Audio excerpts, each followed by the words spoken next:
మన ప్రభువును రక్షకుడైన యేసుక్రీస్తు నామమున గాస్పల్ టీవీ ఛానల్ చూస్తున్నటువంటి అందరికీ కూడా గ్రేషియస్ ప్యారడైజ్ మినిస్ట్రీస్ తరపున శుభాభివందనాలు తెలియజేస్తున్నాను. ఎట్లా ఉన్నారు? క్షేమే కదా? మరి అనేక మంది చక్కగా ఫోన్లు చేసి అడుగుతూ ఉన్నారు, అమ్మ ప్రార్థన చెయ్యి అనేసి. నిజమే, ప్రార్థన చేస్తూ ఉన్నాము. దాంట్లో ఎక్కువ మంది అడిగేది ఏంటంటే, మాకు అనారోగ్యంగా ఉంది. ఇప్పుడు ఇంతకుముందే వస్తున్నప్పుడు చెప్తూ ఉన్నారు ఒక ఆయన, 2 సంవత్సరాల నుంచి నేను మంచం మీద పడి ఉన్నానమ్మా, పెరాలసిస్తో ఉన్నాను, నా కోసం ప్రార్థన చేయమని. అట్లాగా ప్రతి వారు కూడా అనారోగ్యాలతో బాధపడుతూ ఉన్నారు. ఎన్నో రకరకాలైనటువంటి సమస్యలు. మరి ఈ యొక్క సమస్యల నుంచి అన్నిటి నుంచి కూడా మనం విడుదల పొందాలంటే మనం దేవుని దగ్గరికి వచ్చి వేడుకోవాలి, ప్రార్థన చేయాలి. ఈరోజు మరి మనకు ఎట్లాంటి స్వస్థత కావాలి, మనం ఏ విధంగా ఉండాలి అనేటువంటి విషయాల గురించి ధ్యానం చేద్దాము.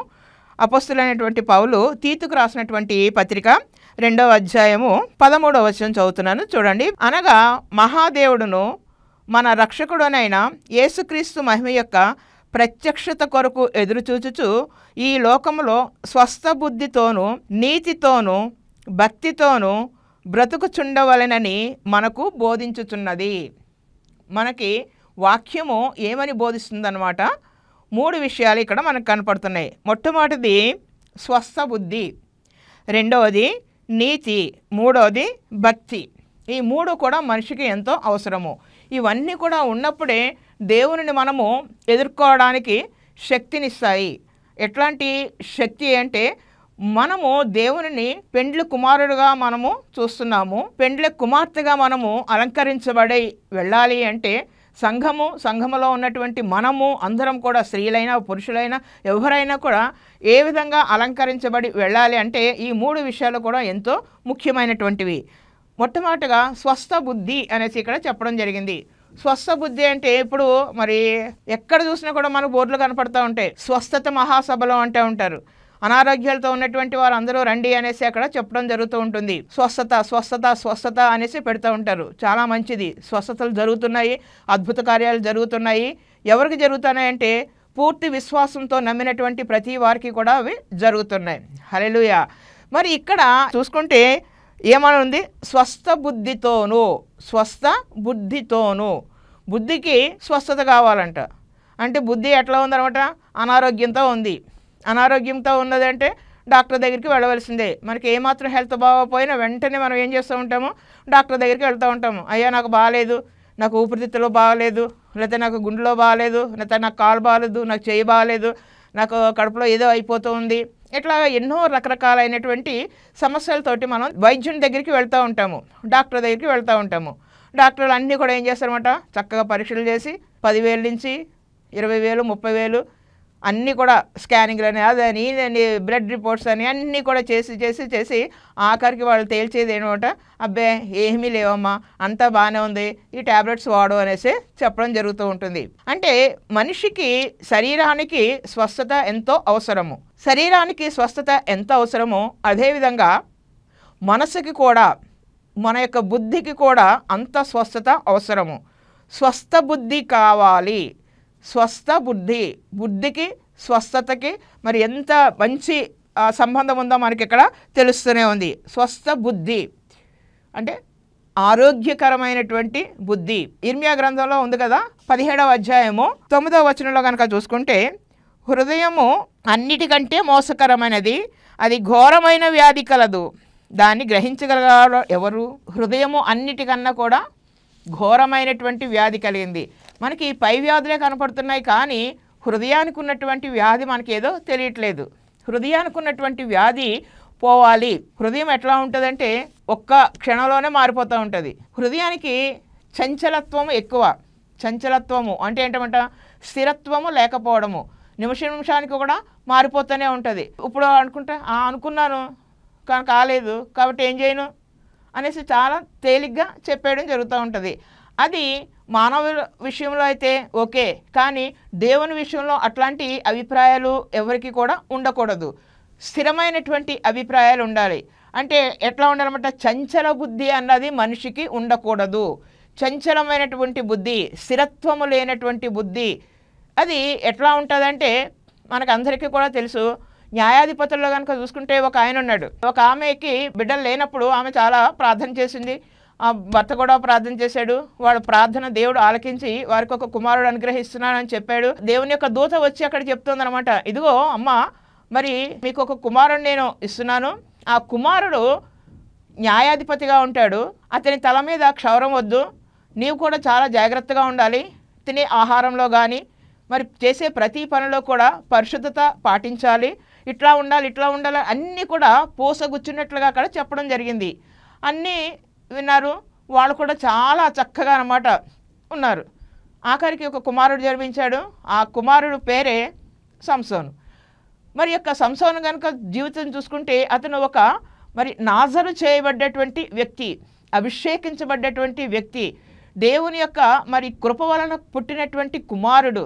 మరి అట్లాంటి అతను చేయవలసినటువంటి పనులు దేవునికి ఎంత దగ్గరగా ఉండాలి, ఎంత దేవునికి కీర్తి తీసుకుని రావాలి, నిత్యము కూడా దేవునితో మాట్లాడుతూ చక్కటి ప్రవర్తన కలిగి అందరికీ కూడా మార్గదర్శకంగా ఉంటూ ఒక న్యాయాధిపతిగా న్యాయం తీర్చవలసినటువంటి అతను బుద్ధి చూస్తుంటే ఇదే ఉంది.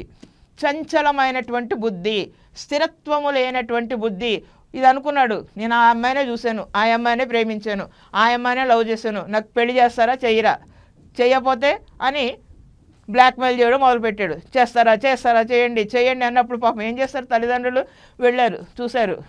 మరి అక్కడికి తర్వాత చూస్తే ఆ మార్గ మధ్యంలో ఒక సింహం ఎదురైందంట.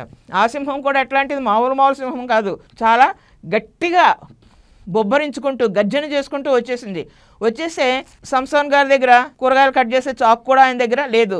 కానీ అతనికి ఉన్నటువంటిది ఏంటంటే దేవుడిచ్చినటువంటి బలము ఉంది. ఆ యొక్క బలము చేత అతను ఏం చేసామంట, ఒక మేకపిల్లని ఏ విధంగా అయితే చీల్స్తారో ఆ విధంగా ఒట్టి చేతులతోటి ఆ యొక్క బొబ్బరించుకుంటూ వచ్చినటువంటి సింహాన్ని చీల్చి అవతల పారవేశాడు. అంత అయిపోయింది, బాగానే అయిపోయింది. తిరిగి మళ్ళీ రిటర్న్లో వాళ్ళు వస్తున్నప్పుడు మొన్న ఇది అయింది కదా, ఆ సింహం ఎట్లా ఉందో చూద్దామని వెళ్ళి చూసొచ్చాడు. చూసేటప్పటికి సింహము చనిపోయింది, మృత కళేబరము. ఈ యొక్క మృత కళేబరంలో చనిపోయిన దాంట్లో తేనెటీగలు తుట్టు పెట్టుకున్నాయి, దాని నిండా తేనె ఉంది, బాగుంది. అంటే ఒక మనిషి పరిశుద్ధపరచబడిన తర్వాత అపవిత్రమైనటువంటి దానిని ముట్టుకోకూడదు, అపవిత్రాత్మ జోలికి వెళ్ళకూడదు, అటువైపుకి చూడకూడదు. కానీ ఇక్కడ అపవిత్రమైనటువంటి దానిని తీసుకుని తన తినడమే కాకోకుండా తన తల్లిదండ్రులు కూడా ఇవ్వడం జరిగింది. అంటే ఏంటంటే ఒక్కొక్క స్టెప్ దేవుని దగ్గర నుంచి ఏ విధంగా దూరంగా జరిగిపోతున్నాడో. ఫస్ట్ తిండి దగ్గర దూరం అయిపోయాడు. తర్వాత చూసుకుంటే ఫస్ట్ చేసుకున్నటువంటి మ్యారేజ్ కూడా ఫెయిల్యూర్ అయిపోయింది. ఎప్పుడైతే అది ఫెయిల్యూర్ అయిందో మరి ఆ కోపం పట్టలేక ఏం చేశాడనమాట, భయంకరంగా ఓడిపోయాడని చెప్పేసి ఆ కోపము ఈ కోపం అన్నిటిలో కలిసి అతని తెలివి చూడండి, ఎంత తెలివి. 300 నక్కలు పట్టుకున్నాడంట. ఒక నక్కను పట్టుకోవడమో చాలా కష్టం. అట్లాంటిది 300 నక్కలు పట్టుకోవడమే కాదు, 2 నక్కలను ఆ తోకలు కట్టేసి మొత్తం నిప్పు పెట్టేసి పంట పొలాలన్నీ కూడా సర్వనాశనం చేసేసాడు. అంటే ఒక మనిషి చేసేటువంటి క్రియలు పనులు ఆ మనిషిని ఎంతగా వెంటాడుతాయో మనకు తెలుసు. అతను చేసేది మళ్ళా వేష దగ్గరికి వెళ్ళాడు, అదే అయిపోయింది, ఇంకెక్కడికి వెళ్ళాడు, అంతా కూడా అన్నమాట దేవునికి విరోధముగా అనేకమైనటువంటి పనులు చేసి ఆఖరికి అతను పొందుకున్నది ఏంటంటే భయంకరమైనటువంటి మరి ఇత్తడి సంఖ్యలు బిగించబడ్డాయి, కన్నులు 2 పీకివేయబడ్డాయి. అంత బలాఢ్యుడు, ఒక్క దవడ ఎముక చేతనే మరి అంతమందిని చంపినటువంటి అతను ఇప్పుడు ఏమైపోయాడు అనమాట, బందీగా మారిపోయాడు. అంతేకాదు తిరగలి విసిరేటువంటి ప్రాంతానికంటే నెట్టివేయబడ్డాడు, చెరసాలలో వేయబడ్డాడు. ఇవన్నీ కూడా ఎందుకు జరిగిందంటే చంచలమైనటువంటి బుద్ధి. ఒకవేళ వింటున్నటువంటి మీరు కూడా ఇట్లాంటి బుద్ధి కలిగి ఉంటే వెంటనే మారు మనసు పొందండి. చంచల బుద్ధి తీసివేసుకుని స్థిరమైనటువంటి మనసును కలిగి ఉండాలి. హల్లెలూయా. తిండి కోసం కానీ, లేకపోతే నేత్రాశ, లేకపోతే శారీరక ఆశలు, మరి జీవోపడంబము, వీటన్నిటిని కూడా మనం దూరం పెట్టాలి. ఇవన్నీ కూడా దేవుని దగ్గర నుంచి వచ్చినటువంటివి కానే కావు, ఇవి లోకంలో వచ్చినటువంటివి. సంసోను ఎప్పుడైతే లోకములో పడిపోయాడో మరి అతని జీవితమే భయంకరంగా జరిగింది. అతని జీవితంలో సంతోషం లేదు, ఎప్పుడు చూసినా కూడా బాధే. తన యొక్క బలాన్ని చూసుకుని విరవీగిపోయాడు. ఆ బలం ఇచ్చినటువంటి బలాఢ్యుడైనటువంటి దేవుని ఆయన మర్చిపోయాడు. లాస్ట్గా గుర్తుపెట్టుకున్నాడు. అప్పుడు అడిగాడు అనమాట, ఇప్పుడన్నా ఒక్కసారైనా నాకు బలం ఇమ్మన్నప్పుడు మరి ఆ దాగోను గుడిలో బలి ఇవ్వడానికి తీసుకొని వచ్చారని ప్రార్థన చేసినప్పుడు దేవుడు మళ్ళీ అతనికి బలాన్ని ఇవ్వడం జరిగింది. చంచలమైనటువంటి బుద్ధి ఎంత భయంకరమైనటువంటి పరిస్థితులకు తీసుకుని వెళ్తుందో మనకి తెలుసు. ఇంకా కొంతమంది ఉంటారు, వాళ్ళకి ఏంటంటే విరోధ బుద్ధి ఉంటుంది. విరోధము, ప్రతిదానికి కూడా విరోధ బుద్ధి. ఏదన్నా చెప్పి మీరు బాగున్నారా అని అడిగారు అనుకో, మేము ఎందుకు బాగుంటాం, మీరే బాగుంటారులే అంటే ప్రతి మాటకి కూడా ఎట్లా ఉంటుందన్నమాట, హేళన చేయడం కానీ విరోధ భావం చేయడము. ఒక తల్లికి ఒక కుమార్తెకి కూడా కొట్లాటలు పెట్టేసే రకము, ఒక తండ్రికి కుమారుడికి కూడా కొట్లాటలు పెట్టేసేది. మరి భయంకరమైనటువంటి పరిస్థితులు, అట్లాంటి పరిస్థితులు మనము చూస్తూ ఉన్నాము. కాబట్టి విరోధమైనటువంటి బుద్ధి, ఈ విరోధ బుద్ధి కూడా ఎవరిదనమాట, సాతాను యొక్క బుద్ధి, విరోధ బుద్ధి. 1 తిమోతికి రాసినటువంటి పత్రిక 5:21 మనకి ఇది కనిపిస్తుంది. విరోధ బుద్ధి కూడా చాలా భయంకరమైనటువంటిది. ప్రతి దానికి కూడా కలహాలు, కుటుంబాలు నాశనమైపోవడానికి కారణము, ఆత్మహత్యలు చేసుకోవడానికి కారణము, ఇవన్నీ కూడా ఏంటనమాట, విరోధము కలిగినటువంటి బుద్ధే. విరోధ బుద్ధే. కోడిగుడికి ఈకలాగడం అంటే ఇదే. ఏదో ఒక మాట అన్నారనుకోండి, ఆ మాటకి రకరకాలైనటువంటి అర్థాలు, రకరకాలైనటువంటి భావాలు. ఎందుకు చేయవలసి వచ్చింది అని ఏంటంటో ఆలోచన చేసేసుకుంటూ ఉంటారు. అంతేగాని ఏదో బై మిస్టేక్ అన్నారులే అన్నటువంటి క్షమ కానీ ప్రేమ కానీ లేనటువంటిది. మరి కలహ బుద్ధులు కానీ విరోధ బుద్ధి కానీ చంచల బుద్ధి కానీ దేవునికి ఇష్టమైనటువంటివి కానే కావు. వీటన్నిటిని కూడా తీసివేసుకోవాలి. అప్పుడే దేవుని దగ్గరికి మనము రాగలుగుతాం. స్వస్థ బుద్ధి కలిగినటువంటి వారు మాత్రమే దేవునిని ఎదుర్కొనగలిగేటువంటి శక్తిని పొందుకొని ఉంటారు. రెండవది కనుక చూసుకుంటే నీతి. ఆదికాండము 6వ అధ్యాయము 9వ వచనంలో కనుక చూసుకుంటే, నోవహు నీతిమంతుడు, ఆ తరము వారిలో నిందారహితుడు, దేవునితో కూడా నడిచినటువంటి వాడు. ఇతను కనుక చూసుకుంటే ఏంటి అనుకుంటే, ఇతడు దేవుని యొక్క కృప పొందుకున్నాడు. దేవుని యొక్క కృప పొందుకోవడానికి కారణాలు ఏంటంటే ఈ 3 కారణాలు. అతను ఫస్ట్ ఏంటనమాట, నీతిపరుడు. నీతి అన్నది చాలా మంచిది. దేవుని యొక్క నీతి చాలా గొప్పది. దేవుడు ఏ పని చెప్పితే ఆ పని చేయడము ఇంకా మంచిది. దేవుని యొక్క దృష్టిలో అతను నీతిమంతుడుగా తీర్చబడ్డాడు. అలాగే ఇంకా కనుక చూసుకుంటే అతను ఆ తరము వారిలో నిందారహితుడు. ఆ తరములో కనుక చూసుకుంటే అతని మీద వేలు పెట్టి చూపించడానికి ఒక్క తప్పు కూడా అతను తన జీవితంలో చేయలేదు. ఒక్క చిన్న తప్పు కూడా అతను చేయలేదు. ఆ తరము వారిలో అతను నిందారహితుడు అనేసి అక్కడ చెప్పడం జరిగింది. అలాగే ఇంకొకటి ఏంటంటే, మూడోది కనుక చూసుకుంటే అతడు దేవునితో కూడా నడిచినటువంటి వాడు. దేవునితో నడిచేటువంటి వారు. ఇంతకుముందు ఒకసారి చూసుకున్నాం, ఒక ఆయన ఉన్నాడు. ఆయన ఎవరు? హానోకు. ఆయన కూడా దేవునితో నడిచాడు. నడుస్తూనే మరి చక్కగా దేవునితో పాటు ఆయన వెళ్ళిపోయాడు. దేవునితో నడిచేటువంటి వారు ఎంతో గొప్పవారు, ఎంతో దీవెన పొందుకున్నటువంటి వారు, ఎంతో ధన్యులు. మరి ఇక్కడ కనుక చూసుకుంటే నోవహు కూడా దేవునితోటి నడిచాడు. దేవునితో కూడా నడిచాను. ఆ కూడాలోనే ఉంది అంతా కూడా. ఏంటి అంటే దేవునితో కూడా నడిచాడు. ఇటు తన కుటుంబాన్ని ప్రేమించాడు, తన కుటుంబాన్ని దేవునికి దగ్గరగా తీసుకుని రావడం జరిగింది. అంతేకాదు తన రక్త సంబంధుల్ని, తన ఊరు వారిని అందరికీ కూడా దేవుని యొక్క మాటలు, నీతిపరుడుగా, నిందారహితుడుగా అనేక మందికి దేవుని గూర్చినటువంటి వార్త అతను చెప్పడం జరిగింది. ప్రతిదీ కూడా అతను తెలియజేయడం జరిగింది. కాబట్టి ఆ తరంలో అక్కడ కనుక చూసుకుంటే నోవహు నీతిమంతుడుగా ఉండడానికి ఇవన్నీ కూడా మనం చూస్తున్నాము. దేవుని యొక్క కృప పొందుకున్నాడు. దేవుని యొక్క కృప ఊరుకునే వచ్చేది. ఇప్పుడు మనం ఉన్నది కృపాకాలమే. కానీ దేవుని యొక్క కృప మనం పొందుకోవాలంటే మనం కూడా ఎట్లా ఉండాలి? దేవుడు ఏ పని చెప్తే ఆ పని చేయాలి. దేవుడు మనకి ఇచ్చినటువంటి పని మనము ఏ మాత్రము కూడా అలక్ష్యము చేయకుండా, నిర్లక్ష్యము చేయకోకుండా చక్కగా మనము దేవునిని ప్రార్థన చేయాలి. మనకిచ్చినటువంటి పనిని మనము చేయాలి. మరి మనం చూస్తాం కదా, నోవహు ఓడని కట్టడానికి దగ్గర 120 సంవత్సరాలు పట్టింది. 120 సంవత్సరాలు పట్టినప్పుడు అక్కడ ఉన్నటువంటి వారు అంతా కూడా అంటూనే ఉన్నారనమాట, ఇదేంటి వీడు ఓడంటాడు, లేకపోతే ఇంకేదో అంటున్నాడు, ఆకాశం నుంచి వర్షం వస్తుందంట, అంతా కూడా మునిగిపోతాయంట అనేసి అందరూ కూడా అతన్ని హేళన చేశారు. వెర్రివాడు అన్నారు, పిచ్చివాడు అన్నారు. అయినా కూడా నోవహు ఏం పట్టించుకోలేదు. దేవుడు తనకి ఏమైతే చెప్పాడో ఆ పనిని చక్కగా చేయడము మొదలుపెట్టాడు. మొట్టమొదటి తన భార్యకి చెప్పాడు, భార్య మంచిదన్నది, తను సహాయం చేసింది. కుమారులు సహాయం చేశారు, కోడళ్ళు సహాయం చేశారు. తన ఇంటి వారంతా కూడా ఆ ఓడ కట్టడంలో ఎంతగానో అతనికి సహకారం చేశారు. ఊరి వారికి కూడా చెప్తూనే ఉన్నాడు, ప్రతిరోజు చెప్తూనే ఉన్నాడు. కానీ ఎవరు కూడా నమ్మలేదు, ఎవరూ కూడా ఆ మాటలు అంగీకరించలేదు. ఎందుకు అంగీకరిస్తారు? ఏమైనా చెప్పుడు మాటలు, ఏమైనా విచిత్రమైనటువంటివి అంటే ఏంటంటే కథలు, ఇట్లాంటి కథలు, కల్పనా కథలు ఇట్లాంటివి చెప్తూ ఉంటే ఎంతగానో చాలా ఇంట్రెస్ట్గా చూస్తూ ఉంటారు, వింటూ ఉంటారు. అత్తకి కోళ్ళకి ఎలా కొట్లాట్లు పెట్టాలి అంటే చూస్తూనే ఉంటారు, సంవత్సరాలు చూస్తూనే ఉంటారు. ఆ సీరియల్ అయిపోదు, వీళ్ళు మానరు, అట్లా చూస్తూనే ఉంటారు అనమాట. అంటే ఏంటనమాట, మంచి మాటలు కానీ, యథార్థమైనటువంటి మాటలు కానీ ఇట్లాంటి వాటికి మరి ఏమాత్రం కూడా చెవి ఒగ్గరు, వినరు, హృదయంలోనికి వాటిని రానివ్వరు. కాబట్టి ఇక్కడ నోవహు నీతిమంతుడుగా ఆయన తీర్చబడ్డాడు, మరి చక్కగా నిందారహితుడుగా ఉన్నాడు.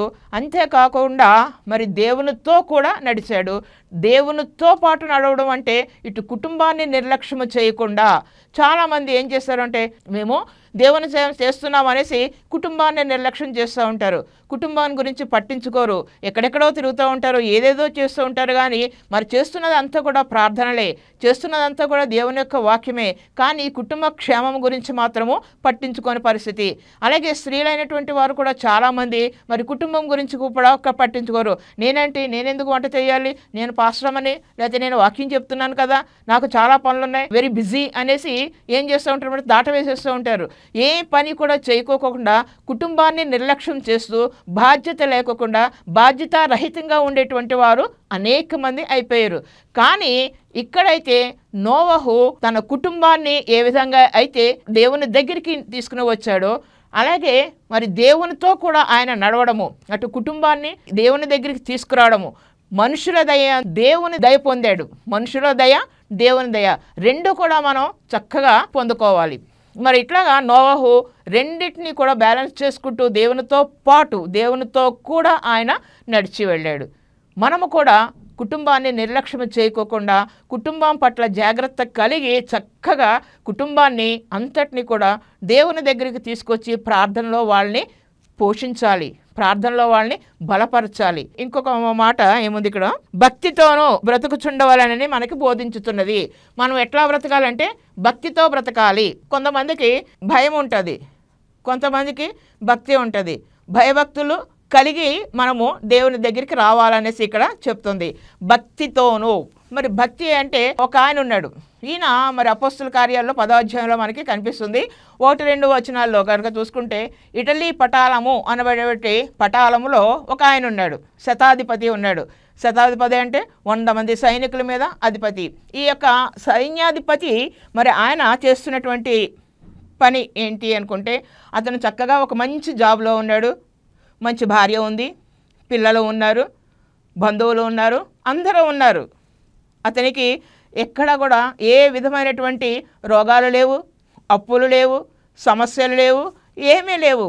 కానీ అతను ఎంత మంచివాడంటే చక్కగా నిత్యము కూడా దేవునితో సమయాన్ని గడిపేటువంటి వాడు, దేవునితో చక్కగా ఉండేటువంటి వాడు, భయము కలిగి భక్తితోటి దేవుణ్ణి ఆరాధించేటువంటి వాడు ఈ యొక్క కొర్నేలి అనేటువంటి శతాధిపతి. మరి ఈ కొర్నేలి ప్రార్థన దేవుడు విన్నాడు, ఆలకించాడు, అంగీకరించాడు. ఒక దేవదూతను అక్కడికి పంపించడం జరిగింది. దేవదూత వచ్చి కొర్నేలు అని పిలిచినప్పుడు అప్పుడు సమయం ఎంత అయింది అనుకుంటే, పగలు ఇంచుమించు 3 గంటలప్పుడు. 3 గంటల టైం అంటే అందరూ కూడా రెస్ట్ తీసుకునేటువంటి సమయం. ఇంట్లో ఉన్నటువంటి వారైతే అంత చక్క పనులన్నీ చేసేసుకుని భోజనాలు చేసి కాసేపు పడుకుంటాము అనేసి పండుకునేటువంటి సమయము. అలాగే ఉద్యోగాలు చేసేటువంటి వాళ్ళు కూడా కొంచెం కునుకుబాట్లు పడుతూనే ఉంటారు, లేదా అటు ఇటు తిరుగుతూ ఉంటారు.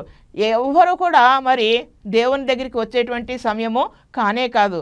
ఈ యొక్క కొన్నేళ్ళు కనుక చూసుకుంటే అతను 3 గంటల వేళ హాయిగా తిని చక్కగా పడుకుని రెస్ట్ తీసుకోవాల్సినటువంటి ఆ సమయంలో కూడా దేవునిని ప్రార్థన చేయడం మొదలుపెట్టాడు, దేవునిని అడగడం ప్రారంభించాడు. దేవుని యొక్క కృప పొందుకోవాలంటే అతను ఎంత చక్కగా ప్రార్థన చేస్తున్నాడో మనకి అర్థమవుతుంది.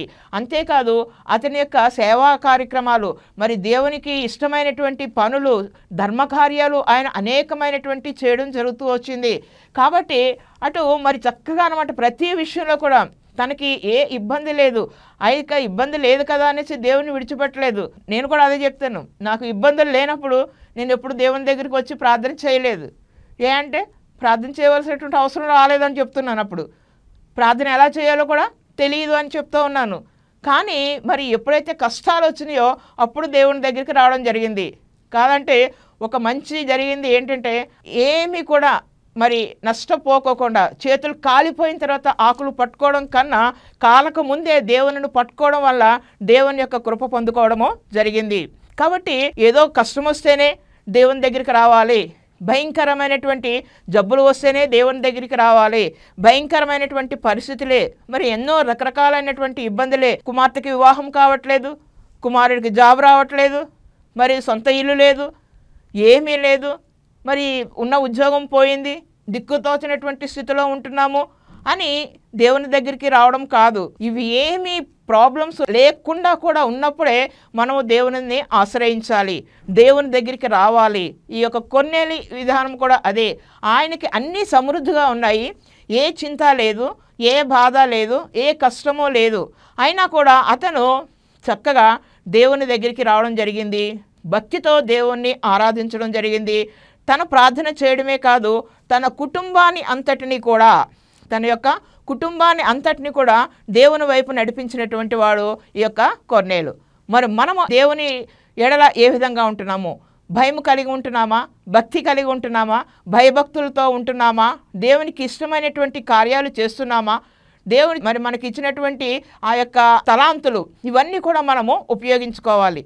ఉపయోగించుకున్నప్పుడే అక్కడ ఏమంటున్నాడు అనమాట, అనగా మహాదేవుడును మన రక్షకుడైన యేసుక్రీస్తు యొక్క మహిమ యొక్క ప్రత్యక్షత కొరకు, దేవుని యొక్క మహిమ యొక్క ప్రత్యక్షత కొరకు. మహిమ ప్రవేశం అంటే ఏంటి? చాలామంది చెప్తూ ఉంటారు కదా, ఫలానా బ్రదరు మహిమ ప్రవేశం చేశారు ఉదయాన్నే ఈరోజు అనేసి పెడతా ఉంటారు, మెసేజ్లు పెడతా ఉంటారు, ఫోటోలు పెడతా ఉంటారు. అంటే ఏంటి? చనిపోయారని. మహిమలోనికి ప్రవేశించడం అంటే చనిపోయారని. మనము కూడా మహిమ ప్రవేశము, మనము కూడా చనిపోయినప్పుడు దేవుని ఆ యొక్క మధ్యాకాశంలో మనం ఎదుర్కొనాలి అంటే మనము ఏ విధంగా ఉండాలి, మనము ఏ విధంగా ఆయనని ఎదుర్కొనాలి? ఆయన దొంగవాలే వస్తున్నాడేమో, మనం నిద్రపోతూ ఉంటే ఆయన దొంగవాలనే వస్తూ ఉంటాడు. మనము ఆయన విడిచిపెట్టి వెళ్ళిపోతే ఆయన గర్జించు సింహంలాగానే ఆయన రావచ్చు. కానీ మనము మెలకువ కలిగి ఎప్పుడైతే ప్రార్థన చేస్తూ ఉంటామో, మనము స్వస్థ బుద్ధి కలిగి, అంటే చంచలమైనటువంటి బుద్ధి తీసివేసుకొని, కలహ బుద్ధి తీసివేసుకొని, విరోధ బుద్ధి తీసివేసుకొని, మంచి మనస్సు కలిగి, వాత వేయబడ్డటువంటి మనస్సాక్షి లేకోకుండా మంచి మనసు మనం ఎప్పుడైతే కలిగి ఉంటామో, మరి ఎప్పుడైతే నోవహులాగా చక్కగా నీతిమంతులుగా ఉంటామో, నిందారహితులుగా ఉంటామో, దేవునితో కూడా మనం నడుస్తూ ఉంటామో, కొన్నేళ్ళు ఏ విధంగా దేవుణ్ణి భక్తితో కొలిచాడో అదేవిధంగా మనము కూడా దేవుని ఎడల ఆ విధమైనటువంటి భక్తిని కనపరిచినప్పుడు, మనమే కాదు మన కుటుంబం అంతా కూడా కనపరిచినప్పుడు, మనము కూడా ఆ యొక్క మహాదేవుని ఒక పెండ్లి కుమారుడుగా మనము ఎదుర్కొనబోతున్నాము. హల్లెలూయా. పెండ్లి కుమార్తెగా మనము అలంకరించబడి పెండ్లి కుమారుణ్ణి ఎదుర్కోవడానికి ఇంత ప్రిపరేషన్ మనకి అవసరము. మనము కేవలము రక్షణ పొందేశాము అని చెప్పేసి ఏమీ చేయకోకుండా ఉంటే మాత్రము మనకి పరలోకములో స్థానము ఉండనే ఉండదు. మధ్యాకాశంలో ఆ జరగబోయే విందులో, ప్రభువుని యొక్క రెండవ రాకల్లో ఆయన మనకి ఒక పెండ్లి కుమారుడుగా ఉండాలి అంటే మనము ఇవన్నీ కూడా చేయాలి. సిద్ధపాటు కలిగి ఉండాలి. ఒకే ఒక్క మాట, సిద్ధపాటు కలిగి ఉండాలంటే ఇన్ని లక్షణాలు కావాలి. ఆ యొక్క మహా ఐశ్వర్యాన్ని బట్టి ఆ మహిమలోనికి మనం వెళ్ళేటప్పుడు ఆ ప్రభువును మనం ఎదుర్కొనాలంటే ఇవన్నీ కూడా చేయాలనేసి మనకి వాక్యము భక్తితోనూ బ్రతుకుచుండవలనని మనకు బోధించుచున్నది. వాక్యము మనకి బోధిస్తూ ఉంది. మనకి ఏ కష్టాలు వచ్చినప్పుడే కాదు, మనకి ఇబ్బందులు వచ్చినప్పుడే కాదు, మనకి భయంకరమైనటువంటి రోగాలు వచ్చినప్పుడే కాదు, ఉన్నా దేవుని దగ్గరికి రావాలి, లేకపోయినా దేవుని దగ్గరికి రావాలి. ఎప్పుడైతే మనం దేవుని దగ్గరికి వస్తామో అప్పుడే ఆ దేవుడిని మనము పెండ్లి కుమారుడుగా ఎదుర్కొనబోతున్నాము. మనము మరి యుగయుగాలు కూడా ఆ యొక్క పరలోకంలో దేవునితోటి నిత్య నివాసంలో ఉంటాము. సంతోషము ఆనందంతో మనము బ్రతుకుతాము. ఈ లోకంలో ఉన్నప్పుడు దేవుని యొక్క కృప పొందుకుంటాము. ఇక్కడ కూడా మనము ఆనందంతో జీవిస్తాము. అలాగే పరలోకంలో కూడా మనము ఆనందంతో జీవిస్తాము. అట్లాంటి కృప, అట్లాంటి దేవుని యొక్క దీవెన మీరంతా కూడా పొందుకోవాలనేసి నా యొక్క ప్రార్థన. మీకోసం నేను ప్రార్థన చేస్తాను. కళ్ళు మూసుకోండి. అత్యున్నత సింహాసనం మీద ఆసీనుడు అనేటువంటి మా దేవ, మీకే వందనాలు, స్తుతులు, స్తోత్రాలు తెలియజేసుకుంటున్నాం తండ్రి.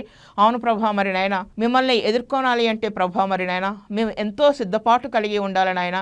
మాలో ప్రభా మరి ముఖ్యంగా తండ్రి ప్రభా మరి నాయన ఉన్నటువంటి చంచల బుద్ధిని మేము తీసివేసుకోవాలి నాయన. విరోధ బుద్ధిని మేము తీసివేసుకోవాలి ప్రభా. కలహ బుద్ధిని మేము తీసివేసుకుని ప్రభా మరి నాయన వాత వేయబడ్డటువంటి మనస్సాక్షిని తీసివేసుకుని ప్రభా మరి నాయన నీలో స్థిరత్వం కలిగి ఉండేటువంటి భాగ్యం దయచేయమని అడుగుతున్నాం తండ్రి. ప్రభా ఈ యొక్క కార్యక్రమం చూస్తున్న ప్రతి బిడ్డకు కూడా అట్లాంటి మనస్సాక్షి దయచేయండి, స్వస్థ బుద్ధిని దయచేయండి తండ్రి. మరి ఎంతో భయంకరమైనటువంటి వ్యాధి కలిగినటువంటి ఆ యొక్క మనస్సునికి ప్రభా తీసివేసి స్థిరత్వంతో నింపమని ప్రార్థన చేస్తున్నాను తండ్రి. అదేవిధంగా తండ్రి ప్రభా మరి నాయన నోవహు ఏ విధంగా అయితే ప్రభా మరి నాయన నీ యొక్క కృప పొందుకున్నాడో అతను కేవలము నీ యొక్క కృప పొందుకోవడానికి కారణము ప్రభా మరి నాయన నీతిపరుడుగా, మరి ముఖ్యంగా తండ్రి ప్రభా మరి నాయన నిందారహితుడుగా తన ఇంటివారితో పాటు నీతో నడిచినటువంటి వాడు తండ్రి. అదే విధంగా ప్రభా బిడ్డలు కూడా కుటుంబాలుగా ప్రభా నీతో పాటు నడిచేటువంటి భాగ్యం దయచేయండి తండ్రి. మరి ముఖ్యంగా తండ్రి ప్రభా కొన్నేళ్ళు ఏ విధంగా అయితే భక్తి జీవితాన్ని జీవించి ఉన్నాడో ప్రభా ఆ విధంగా ప్రభా మరి నాయన భక్తి అంటే కేవలము మరి ప్రభా మరి నాయన ప్రార్థన ఒకటే కాకోకుండా ప్రభా మరి నాయన అనాథ పిల్లల్ని ఆశ్రయించడం, వారికి మరి దయ చూపించడము, వారికి కావలసినటువంటి వస్త్రాలు కానీ ఆహారం కానీ దయచేయడము, మరి ఎవరైతే విధవరాలు ఉంటారో వాళ్ళకి సహాయం చేయడము కూడా మరి నాయన అదే నిజమైనటువంటి భక్తి అని ప్రభా మరి నాయన వాక్యం సెలవిస్తుంది నాయన. వాక్యం అనేక రీతులుగా ప్రభా మరి నాయన బోధిస్తూ ఉంది తండ్రి.